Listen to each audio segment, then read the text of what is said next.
అక్క ఇంకా కాలేదా కూర? ఆకలి అవుతుంది. ఈ రోజు మస్తు ఆకలి అవుతుంది కదా. డబ్బున పోవాలనా ఇంత సేపు చేస్తున్నావు? నిన్నైతే పోలేకపోయినాం అక్క దగ్గరికి. ఈ రోజు అయితే వెళ్తున్నాం అనమాట. తొందరగా ఈ తొందరగా వండుకొని పోదాం పొద్దుగాలే గానీ నీళ్ళు కట్టపోయినాం అనమాట.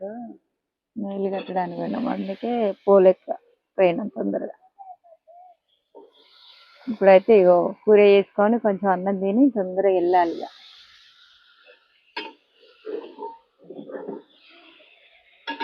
మరి వంకాయ కూర అంటే ఎంతమందికి ఇష్టం?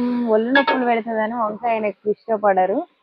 నేను కూడా ఒక రోజు అయితే తిని 3 రోజులు లేవలే నేను. అప్పుడు తోటలకాయలు, మంచి తోటలకాయలు తెచ్చుకొని మస్తు ఉంది కూర అని ఒక రోజు మొత్తం 2 పూటలు తిన్నా. తెల్లారు లేవలేదు, మళ్ళా తెల్లారు కూడా లేవలేదు నేనైతే. అట్లా వంకాయ కొంతమందికి పడుతుంది.